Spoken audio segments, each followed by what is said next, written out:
Yeah, good morning and good afternoon, depending on where you're from. Um, Thanks for having us here today. My name is Matt McFarland. I'm joined by my esteemed colleague, Rob Emanuele.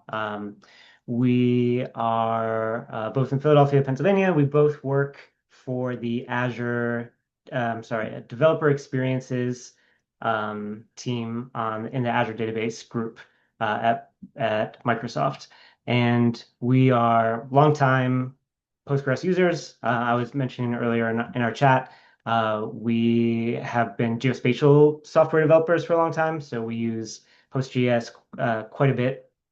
Um, yeah, and we're here just to sort of chat. This is meant to be a very casual conversation, so please chime in with questions or observations as you go. Rob, also please feel free to sort of interject as I'm going through. I'd love to hear your thoughts as I go. I'm also a little bit sick, so I may pause every once in a while to do some coughing and sneezing and muting. Excuse me. And if anything's kind of not coming through, please go ahead and just ask me to start over. So yeah, super informal, just gonna be a couple slides, and then we're gonna spend most of the time in the extension itself doing some demos. Right. Right. So we'll just start with like why VS Code? Why do we do this? And people are sort of talking about their VS Code experiences so far. Um, VS Code is a really popular IDE. In fact, it's like the most popular IDE. I often have started talks with like an anecdote, like every morning grab my cup of coffee and open my laptop and I open up VS Code, and I realize like no, I actually never close VS Code. Like I don't open it. I usually when I wake up in the morning and turn on my computer, I have like 4 or 5 instances up already. So it's a place where developers work. And lots of people sort of in the earlier chat were saying that they either have to because everybody else is and these tools are there, or the expectation is that they will. And certainly a lot of people enjoy it as well. Um, I think one of the main reasons that people often give for why bring tooling into VS Code is about lowering the cost of context switching.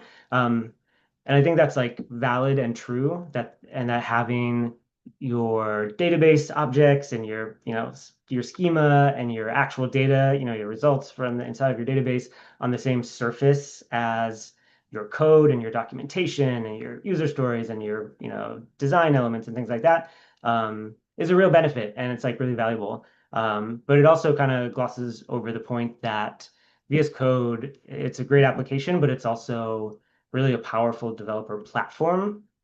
And when you bring tools into it as extensions, you can inherit a lot of that stuff.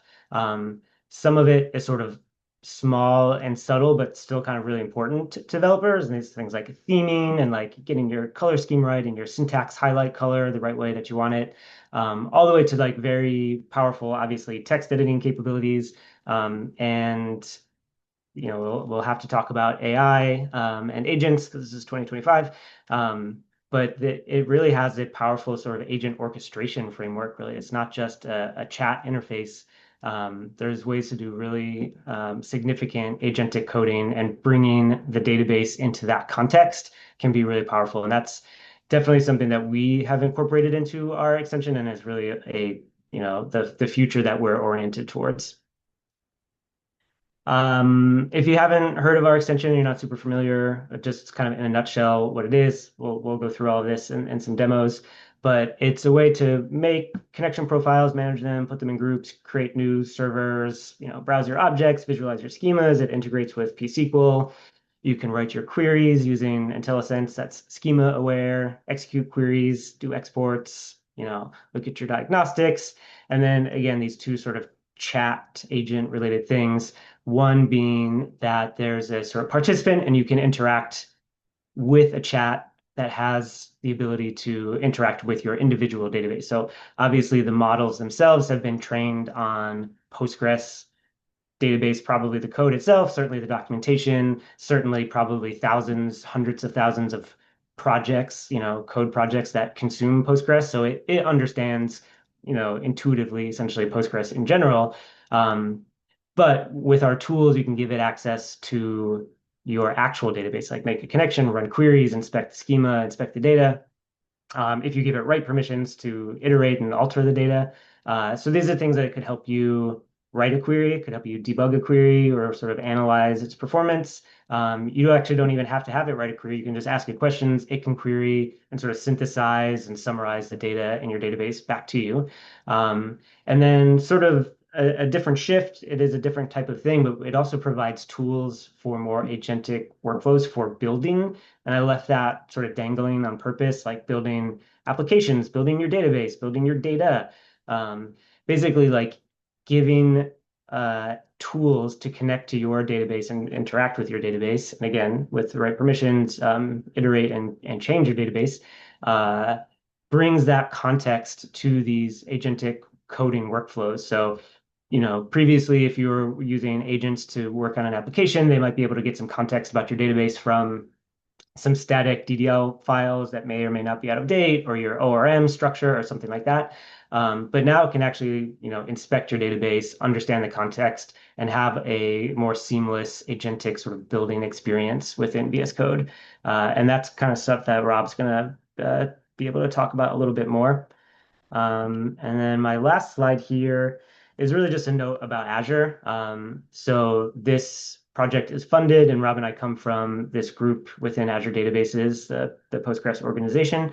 But the essential tenant or goal or principle for this application is that this should work with all Postgres instances.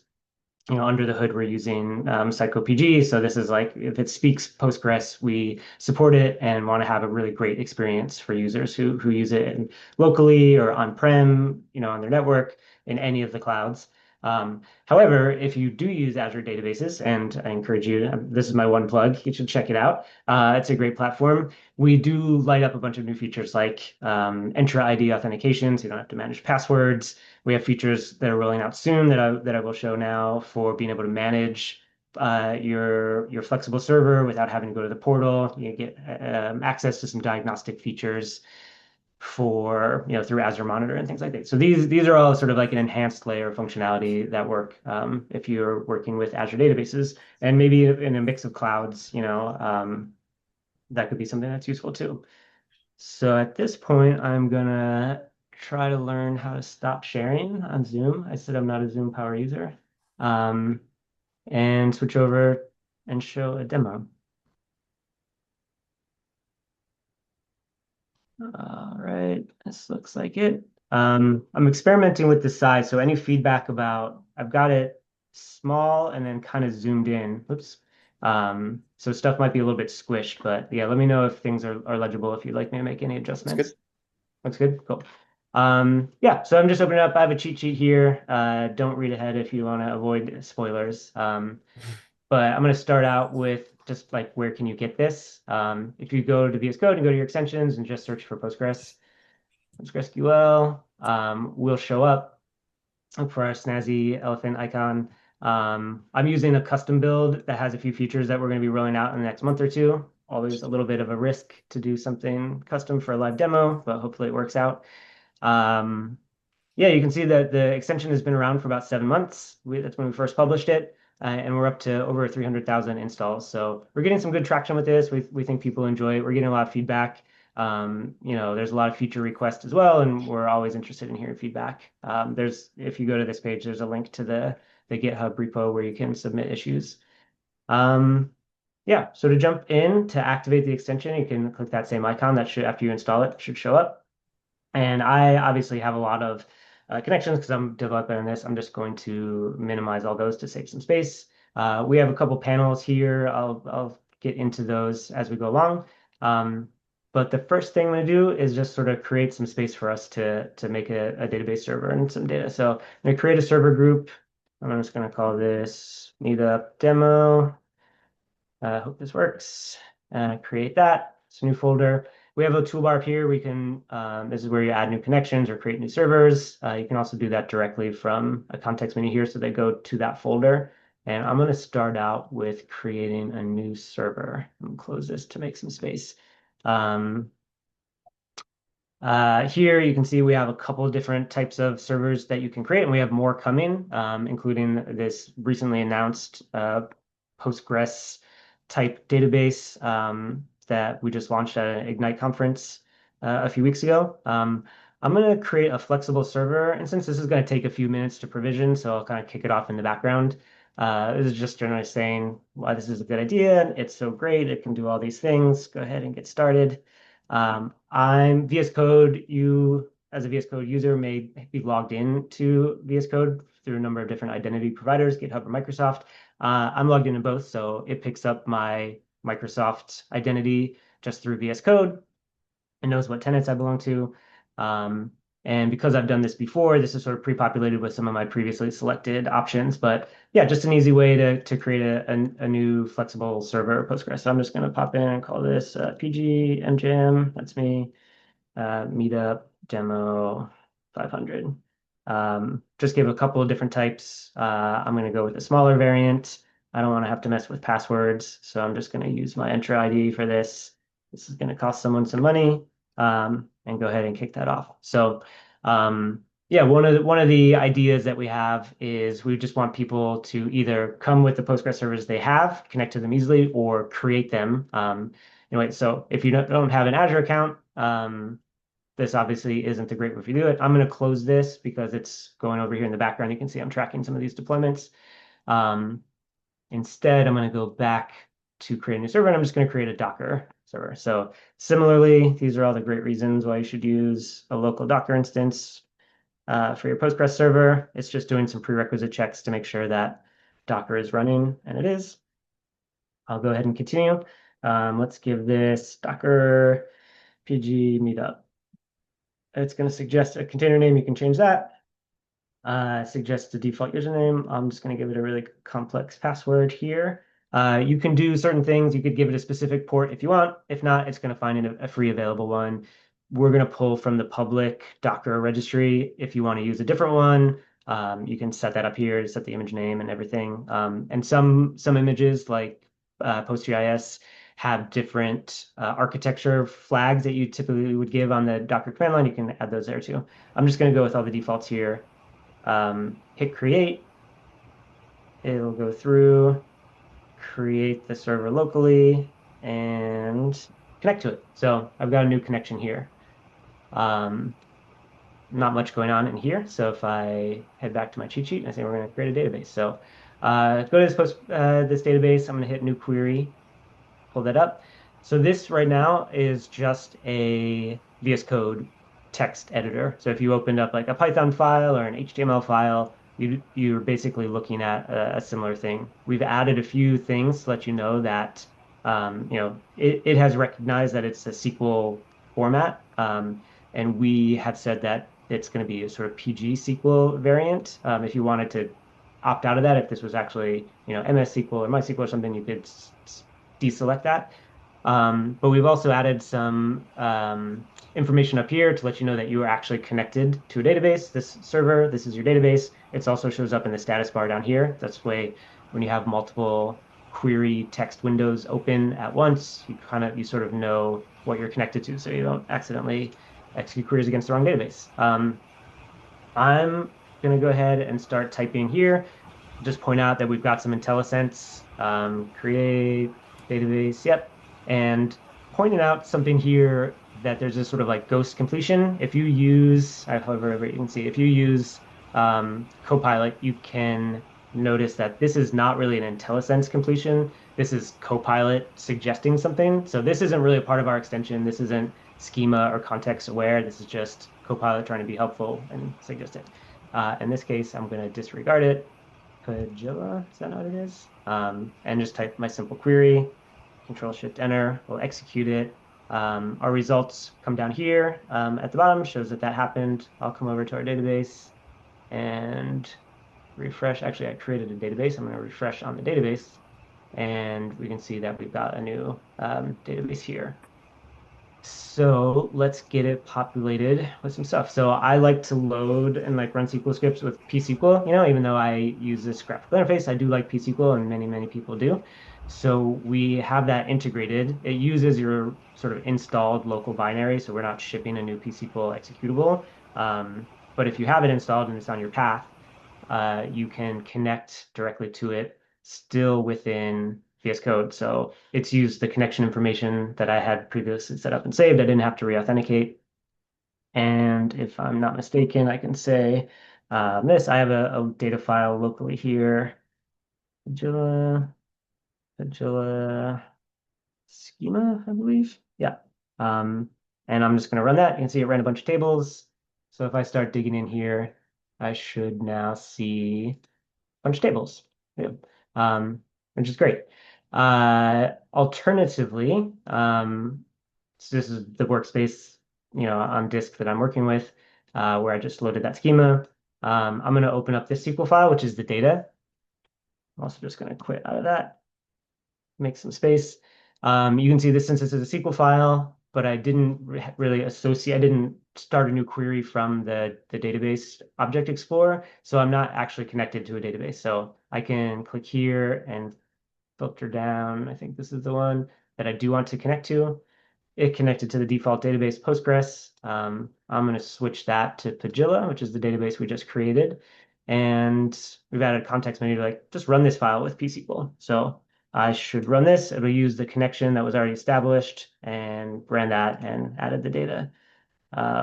Close that to make some more space again.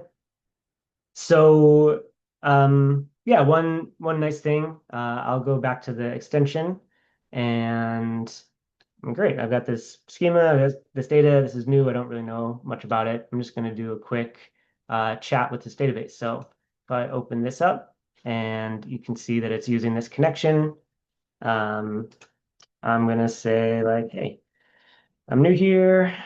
What's in this database? So you can see that it's using some tools to go check out the database, and it's going to do a summary. So what's happening here is we provided tools for the Copilot to do this. It's using the sort of implicit knowledge, if you want to call it that, that the model has. I've chosen Sonnet, which is a pretty useful model. And it was able to go through and give me a summary, be like, hey, you've got these tables, you've got these things going. You'll see in the background, my Azure Flexible Server just completed. So I got a little pop-up notification and it automatically connected to it. I'm going to close that because that comes later. I'm going to bounce back to my cheat sheet. Yeah, so we can use this sort of chat interface to explore and get context of what's in our database. We can also visualize the schema. So this will open up a diagram. I only have one schema within this database, but it could list multiple ones. We have a feature coming up shortly that'll let you filter through them, so you can just choose which schemas you want to visualize. But this is your basic ERD diagram. You can see the relations and the data types moving around. Where do we go from here? All right, let's write some queries. So I already asked the chat, to give me a sort of overview. Real quickly, I can also just ask it a question like, what are the oldest films in the inventory? And one thing I like to point out here quickly while it's working is that it's executing a query, which is a tool, and it's showing up in our query history. So we can actually go and make sure we see what queries that the agent is running and giving us results in this nice format. Obviously, we can also write queries ourselves if that's a thing we do anymore. Let me just do a quick select top 1,000 categories. Um, just a few notes about what we can do here with the results window. We have some sort of built-in filtering, so I can apply only one animation film, not very popular. Sorting within without having to rewrite your query, selecting sections and pasting it out, keeps the formatting so you can paste it into Excel or something. A number of export options, save it as CSV. This is kind of nice here. Like this is part of the integration with VS Code. So it just, I exported my selection as CSV and I have a CSV, rainbow color extension. So, I'm looking at the CSV like I normally would want to in a CSV. Like all the tools are sort of integrated and working seamlessly.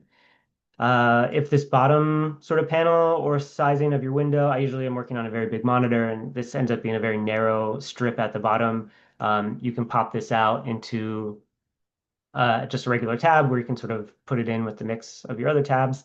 I don't think this will show on the screen share, but VS Code does let you drag uh, these tabs out. So probably can't see it, but this is now like a floating window that I could put in a different monitor and work on a multiple monitor setup. Um, if you lose where your results are, you can just click this button and kind of get them back. Um, yeah. I'll just kind of show, this isn't going to be sort of groundbreaking, but let me just give this a table name so it's easier to show it stripped down. But the IntelliSense is aware of the schema, so you can get the appropriate values from your database. And let's move back. I'm kind of just rushing through, kind of getting all the features. Did some exports. Right. So let's close a couple of these down to make some space. Um, right. So we created this server. I created two servers actually, the Flex server behind it. And obviously, we have ways to connect to your own database. This is sort of the typical connection parameters that you would typically provide, a host name, password authentication. We also do support Entra out of the box. Um, there are a number of advanced things that you can add up. We do support SSH tunneling. So if you have an SSH host, you can set up that information and tunnel through it.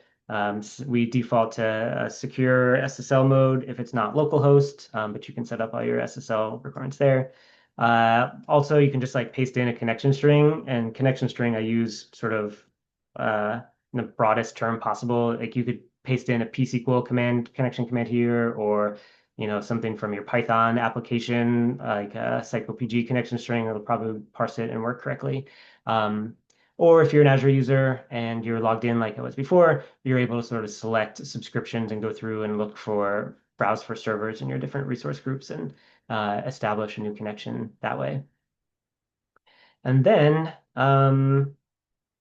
yeah, let me show what the sort of dashboard features look like. So any connected server, you can open up a dashboard. This is a local server, and it gives you some information. Some of these buttons look a little bit squished at this size, but you basically can get some access to some of the same functionality. You can chat with the database, you can visualize schemas from here, start new queries. And we're also, once you open the dashboard, starting to query some of the activity tables within Postgres, so you're able to see some of the metrics that are derived from your live database.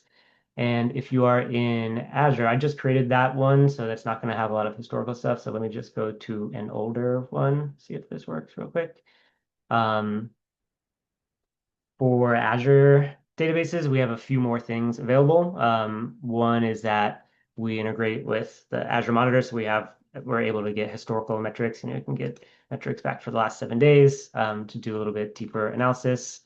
Um, and we also let you do some server management. So this is a new feature coming out where you can configure your network access. So I have a firewall set up that's just letting me access through the firewall if I need to change those values, uh, or if I wanted to adjust some of the settings for the server. I want to enable an extension um, through Azure. The processes essentially you enable them and they get provisioned into the server, and then you can create them through that syntax. So yeah, just kind of like providing these kind of management features. You can also start, stop, and restart the server. Um, and that is basically the whirlwind tour of the basic functionality. This is the handoff point where I'm going to go over to Rob, and where he's going to sort of pick up and look at some more agent flows. But also pause in case anybody has any questions or observations straight off before we hand it over.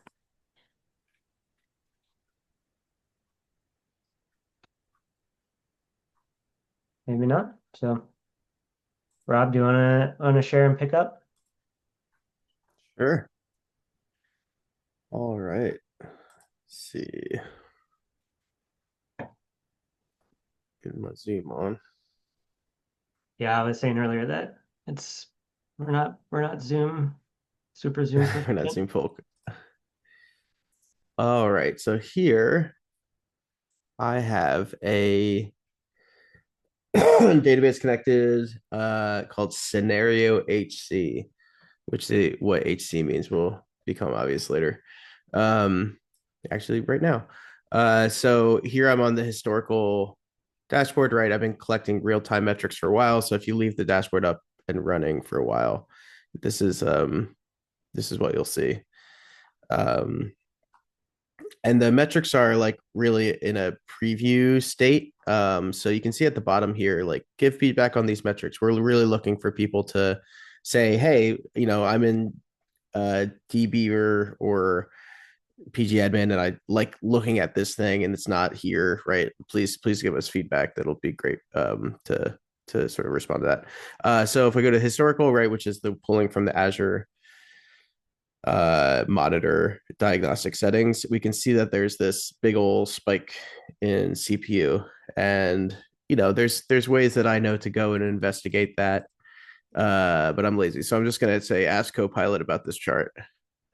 And you know what, I'm gonna use one of the newer ones. I'm gonna use Opus, see how it does. um So this is just like a pre-canned prompt that gives it a little bit of information. That gives it instructions to how to pull the tools that pull the metrics um, that the dashboard has been collecting. You can see, and then there's a critical anomaly in the CPU memory percentage. Um, so here it's using our agent tool. So these are language model tools that are available to the agents through our extension. And so, you might have, be using MCP servers with agents to provide tools. You can see I have like the GitHub MCP server for interacting with GitHub. But here's our extension tools, and they are provided through language model tools. In the chat, we were just talking about cursor support. Part of the work that we're doing to support cursors to move from the language model tools to an MCP server, but you can kind of think of them as the same thing. And there's just like a number of tools that are available to the agent to use to interact with the database, like list servers, connect, get metric data, list databases, pgsql query, right? This is kind of the big one, right? Run a SQL query on a connected database that runs a read-only query. We do have a tool called modify database that allows for things like schema generation. You can deselect this. You can actually set your connection to not allow write operations. So there's some protections against that. And then, of course, there's these approvals that you always have to approve tools, or you can set it to auto approve. You can see that I set a lot of my tools to just auto approve because I don't want to keep clicking buttons. But here the agent is connecting, listing the databases, running through a bunch of stuff. And this is just the agent like kind of like doing the sort of database queries that I would go and have to try to figure out like, okay, what is going on with this database? And now it's saying, okay, I got what I need. Here's the summary, right? So let's see what it thinks.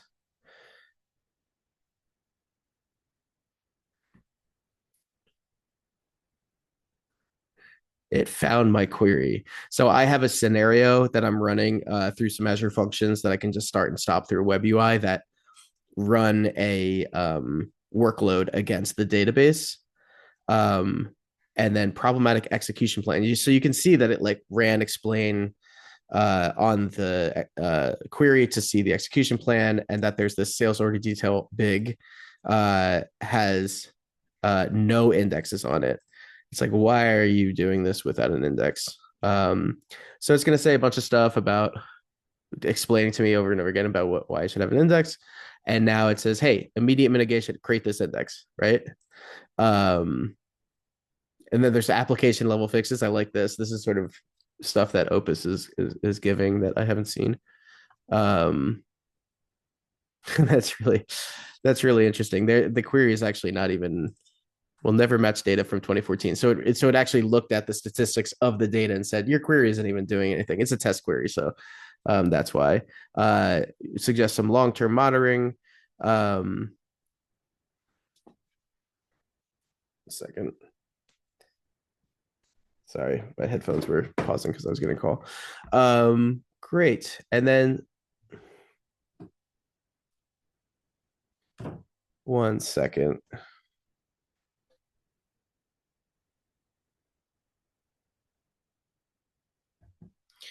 Okay, that was crazy. Great. So I am going to go ahead and tell it to create the index.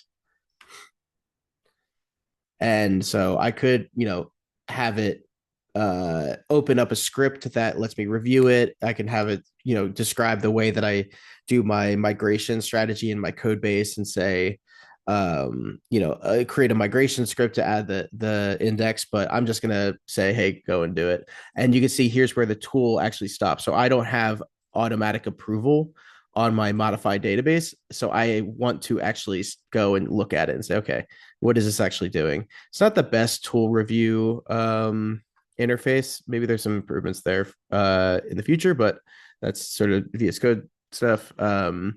So it's creating this index, and currently, just like how it already explained to me what I should do here. And so I'm going to allow, it'll actually modify the database. It's executing this modification. Another thing about the extension, right, is that even for, so any query that you execute, it will be in this query history, but any query that the copilot, either agent mode or ask mode, executes against the database will be in this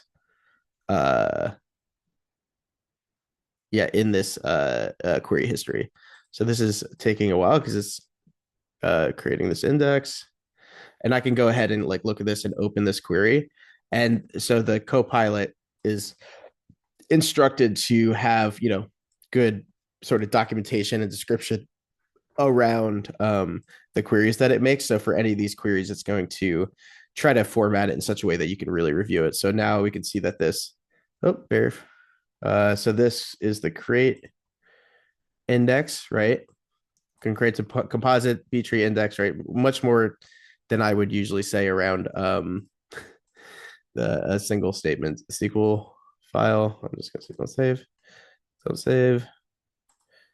The query now uses index s. So the cost reduction is a 17.5 thousand X improvement. That's pretty cool. And so that was really all driven from me noticing something in the dashboard and clicking this button and then sort of following the agent's instructions.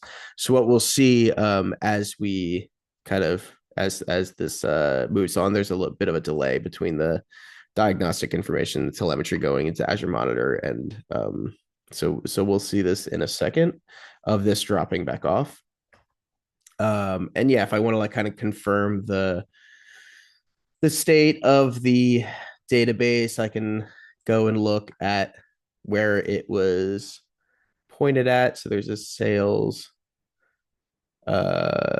sample app. Where is it? Tables. And this is, I'm fumbling around trying to find this thing. And this is where I talk to Copilot to go find things for me. I hardly click around in the UI anymore, to be honest with you.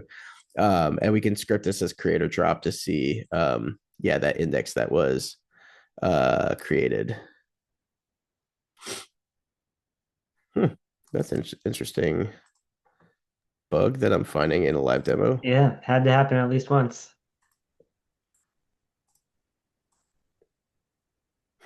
Yeah, something about how that's Well, now we have a recording of it, so that's great. Yeah. We'll debug it. It's already recorded. Yeah. Just link this talk into the bug report. I for one appreciate you guys doing this. I know that live demos are annoying and scary, but I think it adds an element of validity. So I am sorry that happened, but I appreciate it. No worry. You know what?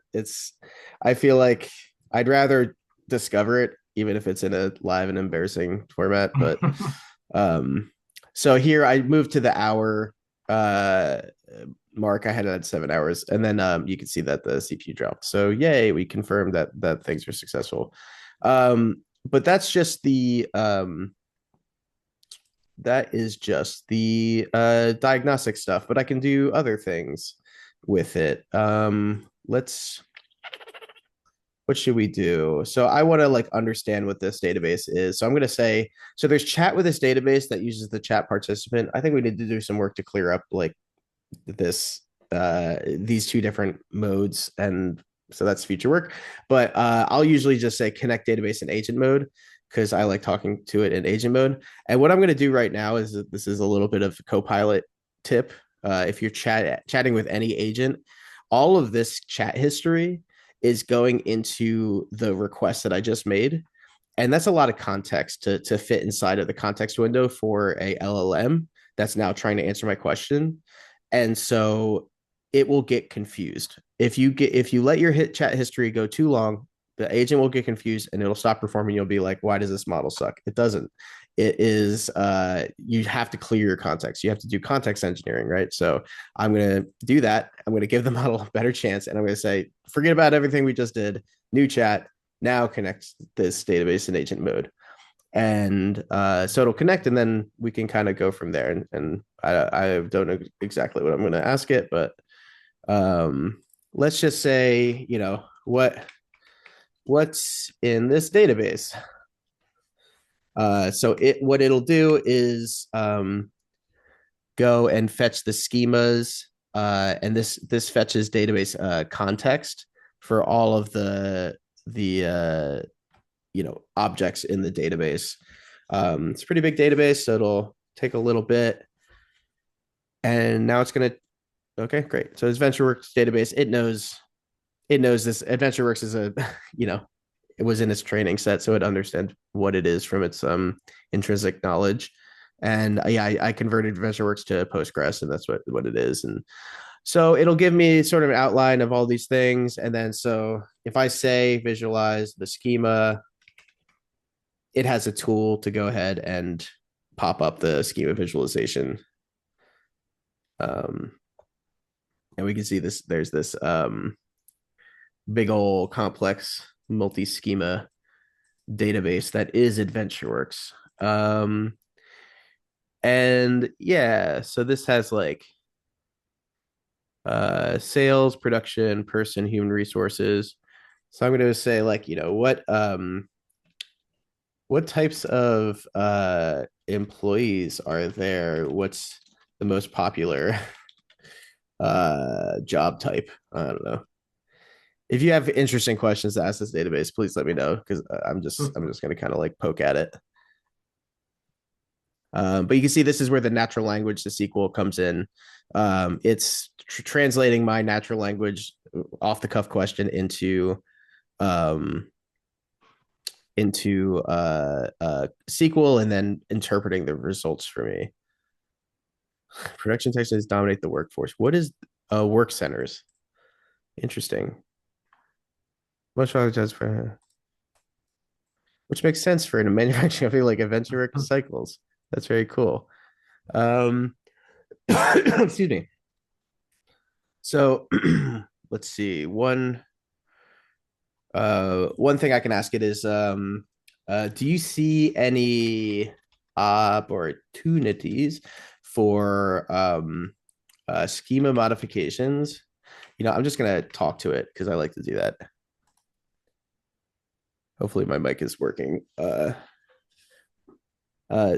you see any opportunities for schema modifications that'll help optimize for certain sets of queries, or just like take a look at the schema and let me know if there's any improvements that you would suggest making and how we can actually do a safe migration to get there. I'll press enter, and then it'll take my sort of stream of conscious thinking. And so this speech comes from a extension called speech, VS Code speech. And this is super useful for chatting directly, so I don't have to type anymore. I could just kind of like talk to the agent as if it were, somebody who I'm just like having a meeting with. I also use this to like open up markdown files and then just talk and stream of conscious brainstorm for a while into a markdown file, and then feed that into the agent to help me, think through design and all sorts of things. So it's going ahead and looking at the The data space problem now is high priority. Missing foreign key indexes. Ooh, really? It's a little bit surprising, actually. Critical missing indexes for high volume tables. So that's cool. I just found a bunch of missing indexes that I didn't know about. Composite indexes for common query patterns, search and name columns, safe migration strategy, right? It's just going to kind of give me things. Yeah, the sales order big is big. As only one index, it was purposely unindexed for demos. No row GUID indexes for GUID lookups. Add if querying by row GUID. Many modified dates unindexed. XML columns. Consider JSON-B migrations. Ooh, that's an interesting one. I want to dig into this one. What are the XML columns used for? What would a migration to JSON-B look like?